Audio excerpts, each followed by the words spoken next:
149. 149.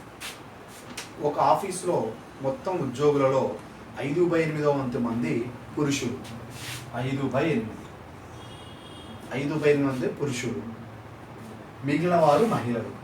పురుషులలో 2/5 మంది non technical పనిచేసేవారు. 2/5 మంది నాన్ టెక్నికల్ పనిచేసేవారు. మహిళలలో 2/3 మంది టెక్నికల్ పనిచేసేవారు. అయితే మొత్తం ఎంత భాగం మంది ఉద్యోగులు టెక్నికల్లో పనిచేస్తున్నారు? ఎంత భాగం మంది ఉద్యోగులు టెక్నికల్లో పనిచేసేవారు? ఓకే, సో 3 కూడా ఫ్రాక్షన్స్లో ఇచ్చాడు మనకు, అంటే భిన్నంలో ఇచ్చాడు. టోటల్ వాల్యూ రావాలి అంటే టోటల్ స్ట్రెంత్ కనుక్కోవాలి అంటే 8, 5, 3ల కాసాగు తీసుకుంటే 8, 5, 3ల కాసాగు తీసుకుంటే 3 5ల 15, 15 ఎంత 120. అంటే మొత్తం ఎంత అంటే 120. సో ఈ 120లో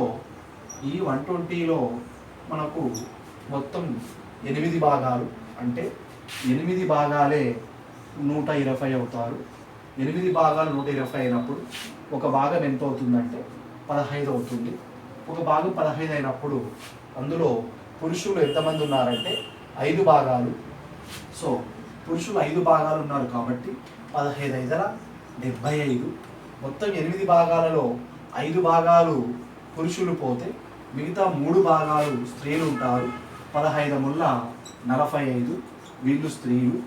సో ఆ తర్వాత ఈ పురుషులలో 2/5 మంది నాన్ టెక్నికల్ పనిచేసేవారు.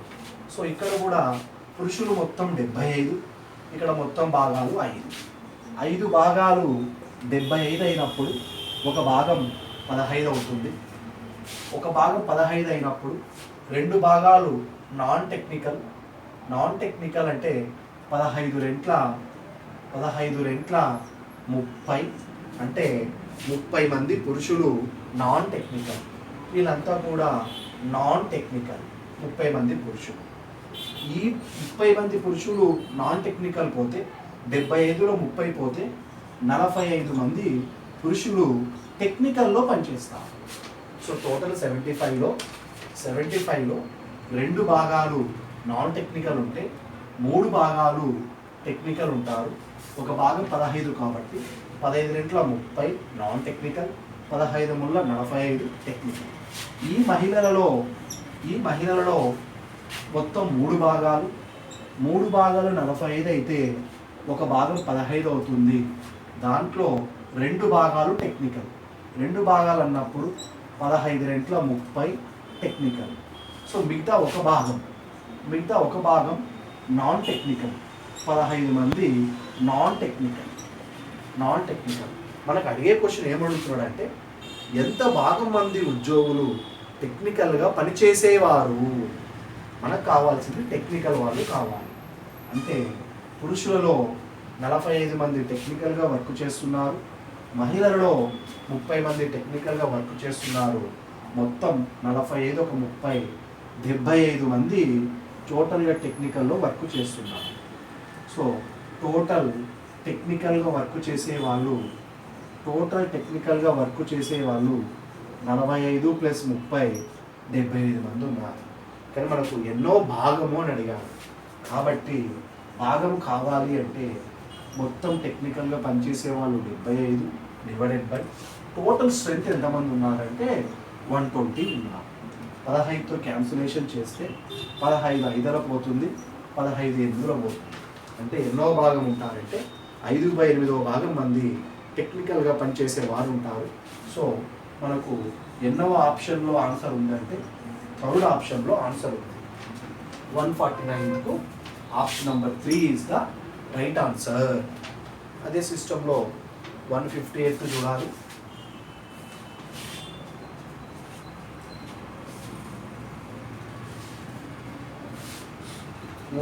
క్వశ్చన్. ఒక వసతి గృహంలో 42 మంది విద్యార్థులు ఉన్నారు. అంటే హాస్టల్లో 42 మెంబర్స్ ఉన్నారు. 7 కొత్త విద్యార్థులు చేరడం వలన భోజనం ఖర్చు రోజుకు రూ. 32.50 చొప్పున పెరిగింది. అంటే కొత్తగా 7 మంది జాయిన్ కావడం వలన ఆ హాస్టల్లో భోజనంకి అయ్యే ఖర్చు రూ. 32.50 ఒక రోజుకు పెరిగింది. కానీ సగటు భోజనం ఖర్చు మనిషికి రూ. 1.50 తగ్గింది. సో ఖర్చు ఏమో పెరిగింది, సగటు ఖర్చు ఏమో తగ్గింది. అయితే భోజనానికి గాను మొదట చేసిన ఖర్చు ఎంత అంటే స్టార్టింగ్లో 42 మంది ఉన్నప్పుడు ఎంత ఖర్చు చేశారు అంటున్నారు. ఇక్కడ మనకు 42 మంది ఉన్నప్పుడు సగటు ఎంతో తెలియదు కాబట్టి 42 మంది యొక్క సగటు ఎక్స్ అనుకోవాలి. ఎల్హెచ్ఎస్ సైడు రాసుల సంఖ్య రాయాలి, ఆర్హెచ్ఎస్ సైడు సగటు రాయాలి. మన దగ్గర అబ్జర్వేషన్స్ అంటే అంశములు 42 ఉన్నారు కాబట్టి 42 మంది ఎక్స్ వాళ్ళ సగటు. ఆ తర్వాత 7 కొత్త విద్యార్థులు చేరడం వలన 42కి 7 కలిపితే మొత్తము 49 మంది విద్యార్థులు అయ్యారు. సో వీళ్ళు రావడం వలన సగటు తగ్గింది. ఎంత తగ్గింది అంటే 1.5 తగ్గింది. అందుకోసం ఎక్స్ మైనస్ 1.5 రాసుకుంటాం. సో సర్కిల్ మెథడ్ ప్రకారం 49 42 పోతే 7 రాసుకోవచ్చు. ఎక్స్ మైనస్ 1.5 ఎక్స్ పోతే మైనస్ 1.5 రాసుకోవచ్చు. 42 నుంచి మైనస్ 1.5కు, 7 నుంచి ఎక్స్ మైనస్ 1.5. అప్పుడు 42 into minus 1.5 plus 7 into X minus 1.5 is equal to ఇదంతా ఎప్పుడు జరిగిందంటే 7 కొత్త విద్యార్థులు అవడం వలన మరియు భోజనం ఖర్చు ఒక రోజుకి ఎంత పెరిగిందంటే రూ. 32.50. సో దీన్ని మనం క్యాలిక్యులేట్ చేస్తే ఎక్స్ వాల్యూ వస్తుంది. ఆ ఎక్స్ వాల్యూవే మొదట భోజనానికి చేసిన సగటు ఖర్చు అవుతుంది. సో 42 ఒకట్ల 42, 42 అర్ధల 21, 42కి 21 కలిపితే 63 minus 63, 7 into X 7x minus 7 ఒకట్ల 7, 7 అర్ధలు 3.5, 7కు 3.5 కలిపితే 10.5 is equal to 32.5 minus 63 minus 10 minus 73.5 right side లేకపోతే ప్లస్ 73.5 అవుతుంది. సో 32కు 73.5 కలిపితే 73 ఒక 32 105 ఒక 0.5 ఒక 0.5 1 అవుతుంది.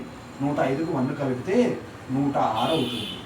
సో అప్పుడు ఎక్స్ విలువ ఎంత అంటే 106/7. అంటే మొదట భోజనానికి చేసిన సగటు ఖర్చు ఎంత అంటే 106/7. కానీ మన క్వశ్చన్లో చేసిన ఖర్చు మొత్తము ఎంత అంటున్నాడు. అంటే టోటల్ అమౌంట్ అడుగుతున్నాడు, మొత్తం డబ్బు అడుగుతున్నాడు. మరి మొత్తానికి సూత్రం ఏంటంటే సగటు ఇంటూ సంఖ్య.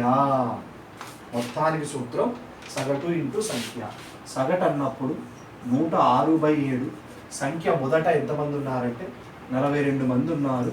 కావున 7 ఒకట్ల పోతుంది, 7 ఆరుల పోతుంది. 106 ఇంటూ 6 చేస్తే 100 ఇంటూ 6 600, 6 ఆరుల 36. మొత్తము 636 రూపాయల ఖర్చు స్టార్టింగ్లో చేసింటారు.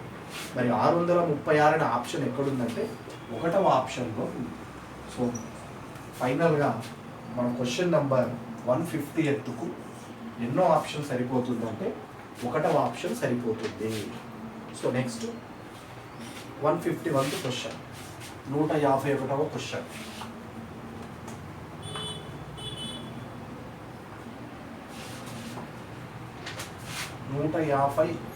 క్వశ్చన్ ఇది మనకు భాగస్వామ్యం నుండి అడిగాడండి. PQ మరియు R అను ముగ్గురు వ్యక్తులు వ్యాపారంలో 1/3 ఈస్ట్ 1/4 1/5 నిష్పత్తిలో పెట్టుబడులు పెట్టారు. సో క్యాండిడేట్లు ముగ్గురు ఉన్నారు. P ఒకరు, Q ఒకరు, R ఒకరు. వీళ్ళ యొక్క ఇన్వెస్ట్మెంట్ రేషియోస్ ఎలా ఉన్నాయంటే పెట్టుబడుల నిష్పత్తి 1/3 ఈస్ట్ 1/4 ఈస్ట్ 1/5 ఈ నిష్పత్తిలో పెట్టుబడులు పెట్టారు. యాక్చువల్గా నిష్పత్తి ఎప్పుడు భిన్నాల్లో ఉండకూడదు కాబట్టి భిన్నాల్లో ఉంది కాబట్టి దీని ముందు మార్చుకుందామంటే విలోమ నిష్పత్తిలో ఉంది కాబట్టి 4 5 20. ఫస్ట్ 3 క్లోజ్ చేసుకోవాలి, 4 5 20. తర్వాత 4 క్లోజ్ చేసుకోవాలి, 3 5 15. తర్వాత 5 క్లోజ్ చేసుకోవాలి, 3 4 12. 3 4 12. వీళ్ళ ముగ్గురి మధ్య ఏవైనా క్యాన్సిలేషన్ పోతే క్యాన్సిలేషన్ చేసుకోవాలి. క్యాన్సిలేషన్ పోనప్పుడు అదే ఫైనల్ అవుతుంది. సో P 20 భాగాలు, Q 15 భాగాలు, R 12 భాగాల పెట్టుబడులు పెట్టారు. సో ఇప్పుడు ఏమిచ్చాడో చూద్దాం. 3 నెలల తర్వాత P తన పెట్టుబడిలో సగం పెట్టుబడిని విరమించుకున్నాడు. సో మనకు ప్రాఫిట్కు సూత్రం ఏంటంటే ఇన్వెస్ట్మెంట్ ఇంటూ టైం. లాభానికి సూత్రం ఏంటంటే పెట్టుబడి ఇంటూ సమయం. P అనే వ్యక్తి 20 భాగాల పెట్టుబడి 3 నెలల వరకు ఉంచాడు. 3 నెలల వరకు ఉంచిన తర్వాత 3 నెలల తర్వాత పెట్టుబడిలో సగం విరమించుకున్నాడు. అంటే 20లో సగం. 20లో సగం అంటే 10 విరమించుకున్నాడు, అంటే వెనక్కి తీసుకున్నాడు. 20లో 10 తీసుకుంటే తన పెట్టుబడి ఇంకా ఎంత ఉంటుందంటే 10 భాగాలు ఉంటుంది. ఆ 10 భాగాల పెట్టుబడి మరో 9 నెలల తర్వాత లాభము 3,16,000 రూపాయలు పంచుకున్నారు. అంటే ఇక్కడ 3 నెలలు మరో 9 నెలలు, 3 నెలలకు 9 నెలలు కలిపితే 1 సంవత్సరం, అంటే 12 నెలలు. అంటే ఈ వ్యాపారం 12 నెలలు గడిచింది కాబట్టి ఇక్కడ ఆల్రెడీ 3 months వచ్చింది కాబట్టి ఇక్కడ 9 months వేసుకోవాలి. ఇది P గురించి. మొదటి 3 నెలలు 20 భాగాలు పెట్టాడు. 3 నెలల తర్వాత సగం విరమించుకున్నాడు. 20లో సగం అంటే 10. 10 విరమించుకుంటే ఇంకా 10 భాగాల పెట్టుబడి ఉంటుంది. ఆ 10 భాగాల పెట్టుబడి మిగతా 9 నెలలకు పెట్టాడు. ఇది P గురించి. Q గురించి ఏమీ చెప్పలేదు కాబట్టి Q పెట్టుబడి అలాగే 1 year వరకు పెట్టాడు. Q ఎన్ని భాగాలంటే 15 భాగాలు. 1 year అంటే 12 months. సో R ఎన్ని భాగాలంటే 12 భాగాలు. 1 year అంటే 12 months. మనము ఈ రేషియో కనుక్కుంటే ప్రాఫిట్స్ అనేవి డిస్ట్రిబ్యూట్ చేయొచ్చు. అయితే మొత్తం లాభము 3,16,000 వస్తే అందులో P వాటా ఎంత? సో టోటల్ ప్రాఫిట్ వచ్చేసి 3,16,000 ఉందంట. అందులో P షేర్ కనుక్కోమంటారు. మరి ముందు మనం దీన్ని సింప్లిఫై చేద్దాం, తర్వాత చూద్దాం. 23 × 60, 10 9 90, 20 ముళ్ళ 60, 10 9 90, 60కు 90 కలిపితే 150. సో 15 12ల లేదా అలాగైనా పెట్టుకోవచ్చు. 15 12ల 180, 12 12ల 144, 144. లేకపోతే 15 × 12 అలాగే రాసుకోవచ్చు. 12 × 12 కూడా రాసుకోవచ్చు. సో నేను క్యాన్సిలేషన్ మూడిట్లో పోయేటట్టు చూసుకోవాలి. సో 15తో ఈ 2 పోతాయి కానీ ఇది పోదు. సో కామన్ అన్నిట్లో పోయేటట్టు చూసుకోవాలి. 3తో పోతుంది. సో 3 50s, తర్వాత ఇక్కడ 3 5s, తర్వాత 3 4s, 3 5s 3 4s, 3 5s 3 4s. తర్వాత నెక్స్ట్ 2తో కూడా పోతుంది. 5తో పోదు, ఇక్కడ 12 ఉంది కాబట్టి పోదు. 2తో చూస్తే 2 25s, 2 6s, తర్వాత 2 2s, 2 2s. ఇక్కడ 25 అనేది కేవలం 5తోనే పోతుంది. ఇక్కడ ఎక్కడ కూడా 5తో పోదు కాబట్టి 25 ఈస్ట్, 5 6s, 30 ఈస్ట్, 12 2s, 24. ఇవి వాళ్ళ యొక్క ప్రాఫిట్ రేషియోస్ డిస్ట్రిబ్యూట్ చేసుకోవాలి. సో క్వశ్చన్లో మొత్తం లాభం ఇచ్చాడు కాబట్టి టోటల్ ప్రాఫిట్ యాడ్ చేస్తే 25 ఒక 30, 55, 55కు 24 కలిపితే 79. మొత్తము 79 భాగాల లాభం ఉంటుంది. ఈ 79 భాగాల లాభమే మన క్వశ్చన్లో ఎంత ఇచ్చాడంటే 3,16,000 ఇచ్చాడు. సో 79తో క్యాన్సిలేషన్ చేస్తే 79 నాళ్ళ పోతుంది. 70 నాళ్ళ 280, 9 నాళ్ళ 36, 280కి 36 కలిపితే 316. సో 4తో పోతుంది కాబట్టి పక్కన 3 సున్నాలు. సో ఒక భాగం ఎంత అంటే 4,000. ఒక భాగం 4,000 అయినప్పుడు క్వశ్చన్లో ఎవరి వాటా అడిగాడంటే P వాటా అడిగాడు. మరి Pకి ఎన్ని భాగాలు ఉన్నాయంటే 25 భాగాలు ఉన్నాయి కాబట్టి 25,000 × 4, 25 4s 100 వస్తుంది. 25 నాళ్ళ 100, పక్కన 3 సున్నాలు. అంటే మొత్తం మీద P యొక్క షేర్ ఎంత ఉందంటే 1,00,000 రూపాయలు ఉంది. సో ఈ 1,00,000 అనేది మనకు ఎన్నో ఆప్షన్లో ఉందంటే ఆప్షన్ నెంబర్ 2లో ఉందండి. సో ఫైనల్గా 151 క్వశ్చన్కు ఎన్నో ఆప్షన్ సరిపోతుందంటే సెకండ్ ఆప్షన్ సరిపోతుంది. Next question 152. ఇది కూడా మనకు భాగస్వామ్యం నుంచి అడిగాడు. 152 క్వశ్చన్ కూడా భాగస్వామ్యం నుంచి అడిగాడు. చూద్దాం. Question number 152. ఏ మరియు బిలు వ్యాపార భాగస్వామి. సో ఇద్దరు కూడా వ్యాపార భాగస్వాములు అంట. ఏ అనే వ్యక్తి, బి అనే వ్యక్తి. ఏ 1/4 వంతు పెట్టుబడిని 15 నెలల పాటు పెట్టాడు. ఏ అనే పర్సన్ పెట్టుబడి అంటే ఇన్వెస్ట్మెంట్ 1/4 వంతు పెట్టాడు. 1/4 వంతు అంటే మొత్తం 4 భాగాలు అయితే ఒక భాగం ఏ పెడితే 4 భాగాలు ఒక భాగం ఏ పెడితే మిగతా 3 భాగాలు బి పెట్టించాం. అప్పుడు దీన్ని ఏం రాసుకోవచ్చు అంటే మనం 4 క్యాన్సిల్ చేస్తే 1:3 రాసుకోవచ్చు. అంటే పెట్టుబడుల నిష్పత్తి ఎంత వచ్చిందంటే 1:3. అనగా ఏ ఒక భాగం పెట్టుబడి పెడితే బి ఎన్ని భాగాలు పెట్టుబడి పెట్టారంటే 3 భాగాల పెట్టుబడి పెట్టారు. సో సమయం టీ. ఏ ఎన్ని నెలలు పెట్టాడంటే 15 నెలల పాటు పెట్టాడు. బి మాత్రము మొత్తం లాభంలో 2/3 వంతు పొందుతున్నాడు. లాభం, ప్రాఫిట్. బి మొత్తం లాభంలో 2/3 వంతు. 2/3 వంతు అంటే మొత్తం లాభం 3 భాగాలైతే అందులో 2 భాగాల లాభము బి తీసుకుంటున్నాడు. కాబట్టి 3 భాగాలలో 2 భాగాలు పోతే మిగతా 1 భాగం లాభము ఏ తీసుకుంటాడు. 3 భాగాల్లో 2 భాగాలు బి తీసుకుంటే 3లో 2 పోతే 1 భాగం అంటే 1/3 ఏ తీసుకుంటాడు. అప్పుడు వీళ్ళ మధ్య నిష్పత్తి 1:2 వస్తుంది.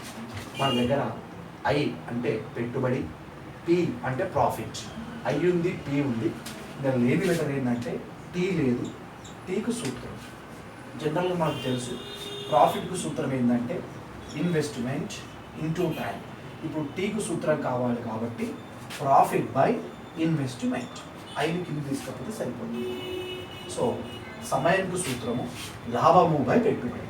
మరి లాభం ఎంత అంటే 1, పెట్టుబడి ఎంత అంటే 1, లాభం ఎంత అంటే 2, పెట్టుబడి ఎంత అంటే 3. సో నిష్పత్తి ఎప్పుడు కూడా భిన్నాల్లో ఉండకూడదు. కాబట్టి 2 ఉన్నాయి కాబట్టి క్రాస్ మల్టిప్లై చేసుకుంటే సరిపోతుంది. That is equal to 3 1 3, 2 1 2.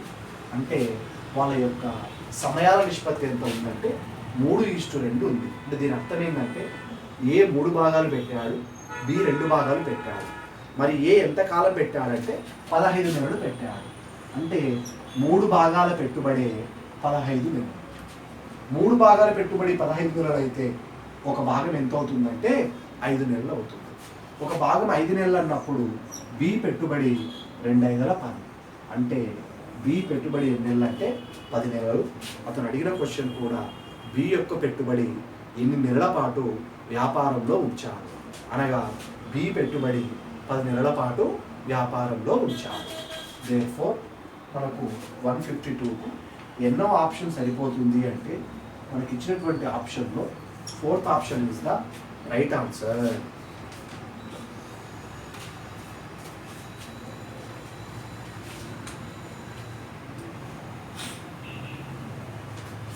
Next question 153 question.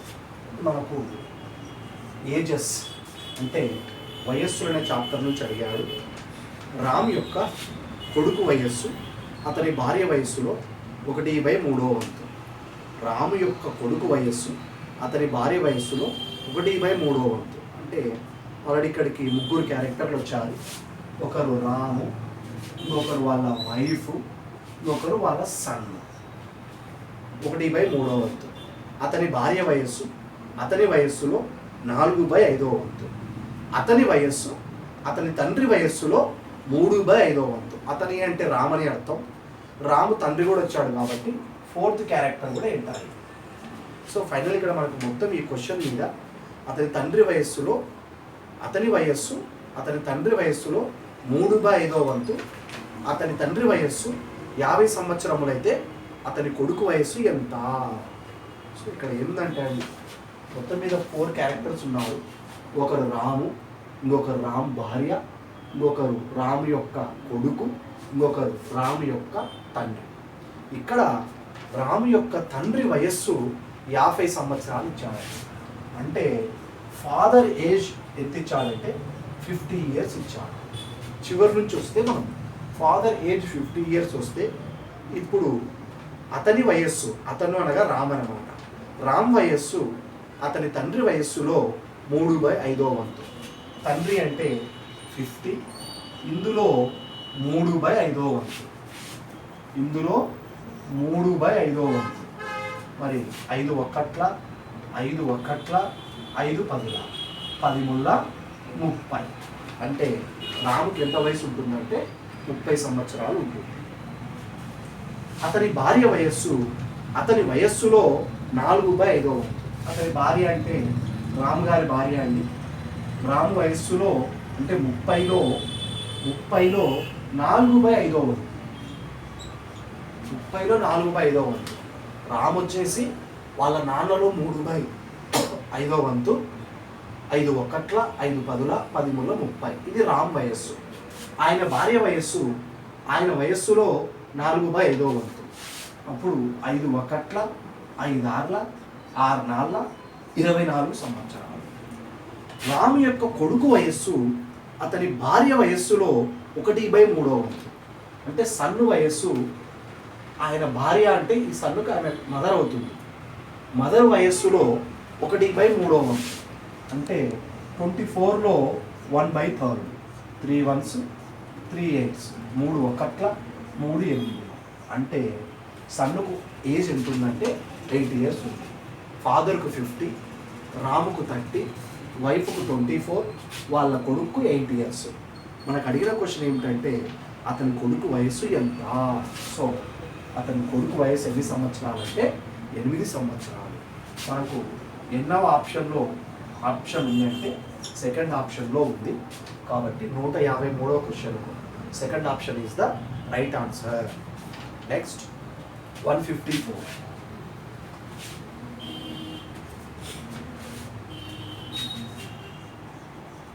Question number 154.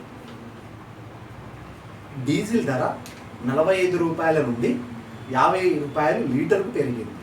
అంటే 45 రూపీస్ నుంచి 50 రూపీస్కు జంప్ అయ్యింది. అయితే డీజిల్పై అయ్యే ఖర్చులో కేవలం 5% మాత్రమే పెరిగే విధంగా ఉండాలి అంటే వినియోగాన్ని ఎంత శాతము తగ్గించాలి. ఏం లేదండి, ధర పెరిగింది, ఖర్చు మాత్రం 5% పెంచుకునే పాసిబిలిటీ ఉంది, ఖర్చు మాత్రమే 5% ఉంది. కాబట్టి ఆటోమేటిక్గా మనం లోటు తగ్గించుకోవాలంటే వినియోగాన్ని తగ్గించుకోవాలి. ఇక్కడ ఒకటే అండి, ధర పెరిగితే వినియోగం తగ్గుతుంది, ధర తగ్గితే వినియోగం పెరుగుతుంది. ధరకు వినియోగానికి మధ్య విలోమానుపాతం ఉంటుంది. ముందు మనము ధర చూద్దాం. ధర అంటే ప్రైస్ అండి. సో ధర అంటే ప్రైస్. ధర ఎంత నుంచి ఎంత పోయిందంటే 45 రూపాయల నుండి 50 రూపాయలకు పోయింది. 45 నుంచి 50 రూపీస్కి పోయింది. కాబట్టి మనం 5తో క్యాన్సిలేషన్ చేస్తే 5 9లో పోతుంది, 5 10లో పోతుంది. అంటే ధరల నిష్పత్తి ఏమొచ్చిందంటే 9:10 వచ్చింది మనకు. ఆ తర్వాత ఖర్చు అంటే ఎక్స్పెండిచర్ అండి. ఎక్స్పెండిచర్ ఇది ఖర్చు. ఈ ఖర్చు ఎంత పర్సెంట్ పెరిగిందంట అంటే 5% పెరిగిందంట. 5% అన్నప్పుడు 5/100, 5/100 అన్నప్పుడు 5 ఒకట్ల, 5 20, 1/20, 1/20 పెరిగింది కాబట్టి ప్లస్ వేసుకోవాలి, ఒకవేళ తగ్గితే మైనస్ వేసుకోవాలి. అంటే 20 భాగాలు ఉండే ఖర్చు ఎన్ని భాగాలకు వచ్చిందంటే 21 భాగాలకు వచ్చింది. సో మన దగ్గర ప్రైస్ 9:10, ఎక్స్పెండిచర్ 20:20. అడిగిన క్వశ్చన్ కన్జంప్షన్ అంటే వినియోగం పైన ఉంది. వినియోగం ఎంత శాతం తగ్గించాలా అన్నాడు. జనరల్గా మనకు తెలిసిన ఫార్ములా ఏంటంటే ఓరల్ ఫార్ములా. సో ఖర్చు ఈజ్ ఈక్వల్ టు ధర ఇంటూ వినియోగం. ఖర్చు ఈజ్ ఈక్వల్ టు ధర ఇంటూ వినియోగం. Expenditure is equal to consumption into price. ఎందుకంటే మనం ఎంత కన్జంప్షన్ చేసుకుంటే అంత ఎక్స్పెండిచర్ అనేది పెరుగుతుంది. కానీ ఇప్పుడు మనకు అడిగిన క్వశ్చన్ వినియోగం పైన అడిగారు కాబట్టి వినియోగము ఈజ్ ఈక్వల్ టు ఖర్చు బై ధర. ఈ ఫార్ములా మనం కనుక వాడితే అడిగిన క్వశ్చన్కి ఆన్సర్ వస్తుంది. మరి వినియోగం అంటే ఇంగ్లీష్లో కన్జంప్షన్, ఖర్చు అంటే ఎక్స్పెండిచర్, ధర అంటే ప్రైస్. సో ఇప్పుడు సి ఈజ్ ఈక్వల్ టు ఖర్చు వచ్చేసి 20:21, 20/21 రాసుకోవచ్చు, డివైడెడ్ బై ధర వచ్చేసి 9:10, 9/10. డివైడెడ్ బైలో ఫ్రాక్షన్ ఉందంటే రివర్స్ రాసుకుంటే సరిపోతుంది. 20/21 ఇంటూ 9/10ను రివర్స్ రాస్తే 10/9 అవుతుంది. డివైడెడ్ బైలో ఫ్రాక్షన్ ఉన్నప్పుడు రివర్స్ రాసుకుంటే సరిపోతుంది. సో మనకు ఏదైనా క్యాన్సిలేషన్ ఉంటే క్యాన్సిలేషన్ చేయాలి, ఏది పోకపోతే మల్టిప్లై చేయాలి. సో దేంతో పోవడం లేదు ఇక్కడ మనకు. 20 × 10 200, డివైడెడ్ బై అన్నా ఈస్ట్ అన్నా ఒకటి, 21 9s are 189. అంటే ఇంతకు ముందు 200 భాగాల కన్జంప్షన్ చేసేవాళ్ళమండి. ధర పెరగడం వలన ఇప్పుడు 189 భాగాల కన్జంప్షన్కు వచ్చాం. అంటే ఎన్ని భాగాలు తగ్గించామంటే వినియోగము 200 129 పోతే 11 భాగాల వినియోగం తగ్గించాము. అడిగినది ఎంత శాతంలో అడిగాను, what % of consumption will be reducted. So వినియోగాన్ని తగ్గించవలసిన శాతం, వినియోగము తగ్గించవలసిన శాతము, తగ్గినది బై అంటే 11 బై ఒరిజినల్ అంటే అసలు ఇంటూ 100. తగ్గినది 11, అసలు 200 ఇంటూ 100. పర్సంటేజ్ లెక్కేసినప్పుడు ఇంటూ 100 వేసుకోవాలి. 2 zeros క్యాన్సల్ అయితే 11/2. 11/2 అంటే మనకి ఎంత % తగ్గించుకోవాలంటే 5.5% తగ్గించుకోవాలి. మరి 5.5 అనే ఆప్షన్ మనకు 1వ ఆప్షన్లో ఉంది. సో ఫైనల్గా మనకు 154వ క్వశ్చన్కు ఎన్నవ ఆప్షన్ సరిపోతుందంటే 1వ ఆప్షన్ సరిపోతుంది. ఇక్కడ మనము ఈ ఫార్ములా వాడినట్లయితే ఈజీగా ఈ క్వశ్చన్కి ఆన్సరు చేసుకోవచ్చు.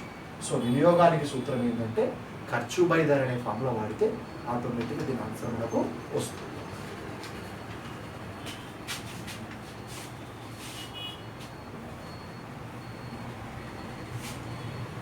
నెక్స్ట్ క్వశ్చన్ 155th క్వశ్చన్ అండి. 155వ క్వశ్చన్. 155వ క్వశ్చన్. ఒక పట్టణం యొక్క జనాభా 10,000. వీరిలో పురుషుల జనాభా 5% పెరిగి మరియు స్త్రీల జనాభా 6% పెరిగితే మొత్తం జనాభా 10,540 అవుతుంది. అయితే ఆ పట్టణంలోని స్త్రీల సంఖ్య ఎంత? ఏం లేదండి, స్టార్టింగ్లో 10,000 జనాభా ఉందంట అంటే ఒక పట్టణంలో, ఈ 10,000లో 5% పురుషులు పెరిగారంట అండి. 5% అంటే 5/100. 10,000లో 5% అంటే 500 అండి. సో పురుషులు ఎంతమంది పెరిగారంటే 500 మంది పెరిగారు. అదే పట్టణంలో స్త్రీలు కూడా ఉన్నారండి. వాళ్ళు ఎంత % పెరిగారంటే 6% పెరిగారు. 6% అంటే 600 మెంబర్స్ పెరిగారు. సో మేల్ అయితే 500, ఫీమేల్ అయితే 600. మనకు 2 జెండర్స్ ఉన్నారు కాబట్టి ఒకటి మేలు ఒకటి ఫీమేలు, వీళ్ళ ఇద్దరికి సంబంధించిన ఓవరాల్ కూడా ఉంది కాబట్టి 10,000 ఉండే జనాభా 10,540 అయ్యింది. కాబట్టి ఓవరాల్గా ఎంత పెరిగినట్లా అంటే 540 పెరిగినట్టు. సో 2 కేటగిరీస్ ఉన్నాయి, పురుషులు 500, స్త్రీలు 600. వాళ్ళకు సంబంధించిన ఓవరాల్ అంటే మొత్తం మీద 540 మంది పెరిగారు. ఇలా ఉన్నప్పుడు మనము సో ఆల్రెడీ ఫెమిలియర్ మెథడ్, ఇది తెలిసిన మెథడే, ఈ మెథడ్ వాడుకుంటే ఆటోమేటిక్ ఆన్సర్ వస్తుంది. 600లో 540 పోతే తీసేసేటప్పుడు పెద్ద విలువలోంచి చిన్న విలువ తీసేసుకోవాలి, 60 వస్తుంది. 540లో 500 పోతే 40 వస్తుంది. వీళ్ళ ఇద్దరి మధ్య నిష్పత్తి వేసుకుంటే 20 ముళ్ళ పోతుంది, 20 రెట్ల పోతుంది. అంటే 3 భాగాలు మగవాళ్ళు ఉన్నారు, 2 భాగాలు ఆడవాళ్ళు ఉన్నారు. కలిపితే మొత్తం ఎన్ని భాగాలు అవుతారంటే 5 భాగాలు అవుతారు. ఈ 5 భాగాల మధ్య ఆ పట్టణంలో జనాభా 10,000. 5 భాగాల మంది 10,000 అయితే ఒక భాగం మంది 5 రెట్ల 10, ఒక భాగం 2,000 అయితే అడిగిన క్వశ్చన్ స్త్రీల సంఖ్య ఎంత? స్త్రీలు ఎన్ని భాగాలు ఉన్నారంటే 2 భాగాలు ఉన్నారు కాబట్టి 2,000 ఇంటూ 2 చేస్తే 4,000 స్త్రీల సంఖ్య వస్తుంది. సో ఈ క్వశ్చన్ మనకి ఎన్నో ఆప్షన్ సరిపోతుందంటే 1వ ఆప్షన్ సరిపోతుంది.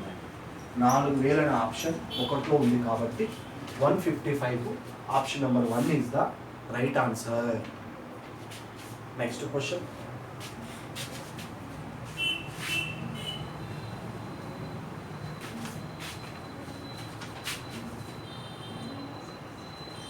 నూట 56వ క్వశ్చన్ అండి.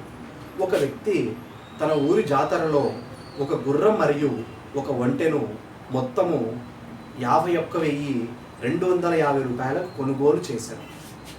గుర్రము మరియు ఒంటె.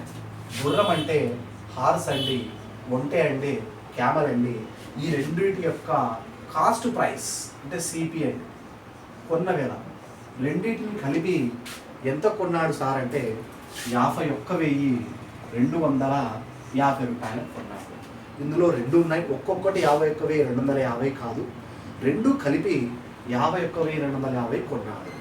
2 కలిపి గుర్రాన్ని 25% లాభానికి, అంటే హార్సును వచ్చేసి 25% లాభానికి, తర్వాత ఒంటెను వచ్చేసి అంటే క్యామెల్ని వచ్చేసి 20% నష్టానికి.